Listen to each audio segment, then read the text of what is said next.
Tiada siapa yang sangka seseorang yang cemerlang dalam pelajaran dan kurikulum memilih untuk bermula dari bawah sebagai seorang usahawan. Beliau yang juga penerima Anugerah Pelajaran Diraja, Anugerah Khidmat Terpuji dan juga Anugerah Pelajar Gemilang UTM merupakan seorang yang rendah diri, sedangkan beliau tak kisah digelar oleh pelajar sebagai YDP Jack Sparrow.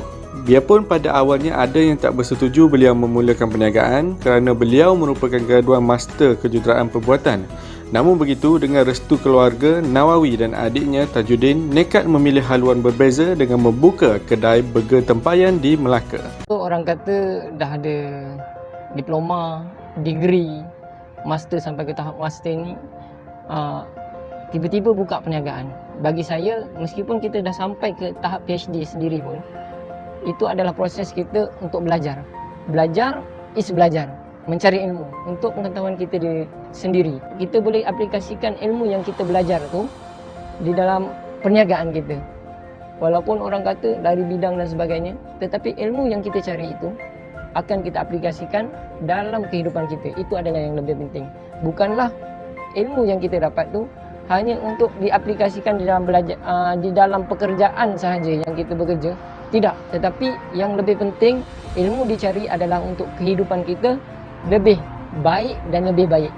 Waimah kita sehingga PhD pun, kalau kita tidak mempunyai kepribadian yang baik, fail bagi saya.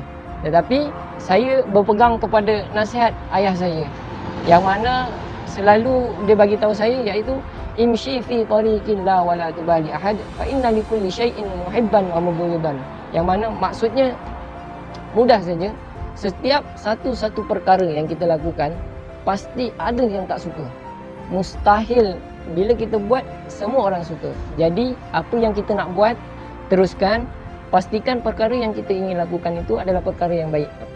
Kalau ikutkan, bila dah belajar engineering tu, kita tak ada rasa satu kerugian pun. Saya lebih terdedah lah dengan hands on dan sebagainya.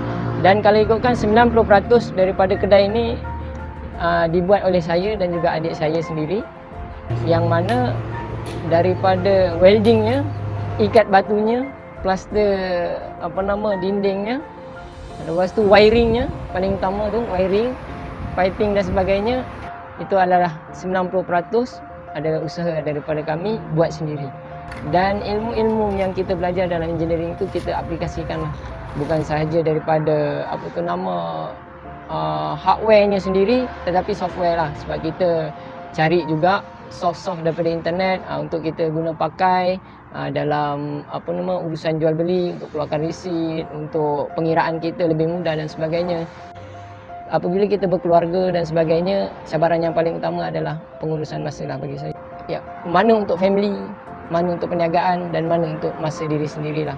Kalau ikutkan cabaran yang lain, bagi saya alhamdulillah setakat ni kami belum jumpa yang besar lagi. Sebabnya saya bukan bersendirian buat perniagaan ini. Saya buat bersama dengan adik saya. Jadi segala cabaran yang kami hadapi itu kami kongsi bersama dan kami cuba selesaikan bersamalah. Kita ada masa 24 jam. Sebagai manusia biasa, pastinya kita akan sentiasa tidak cukup masa dan akan mencari masa yang ke-25, ke-26, 27 dan sebagainya. Dan itu adalah mustahil. Tetapi apabila kita meluangkan masa, insya-Allah yang 24 jam itu sangat sempurna bagi kita. Ramalong tu apa? Ni tak ada kena-mengena dengan long tiger dan sebagainya. Okey, Ramalong tu adalah Long tu adalah adik kami yang nombor 4. Rama itu adalah ayahanda. Ayahanda Long. Ayahanda Long tu adik kami nombor 4 lah.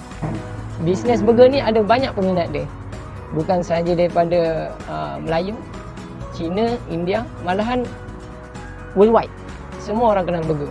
Tetapi burger yang orang tahu kebiasaannya dibakar di atas grill. Dibakar dalam keadaan yang plate dia yang rata lah.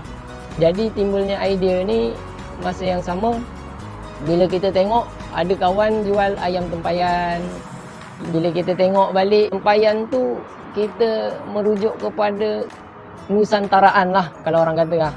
Sebab kita punya tempayan ni simbolik kepada orang Melayu ni. Bila sebut tempayan je mesti dia tahu. Jadi kita nak buat masa yang sama burger yang berasal daripada belah-belah orang putih sana lah. kita nak melayukan dengan cara pembakaran dia lah. Istimewanya burger tempayan dekat sini, patty tu, burger tu kita buat sendiri. Yang itu yang pertamanya.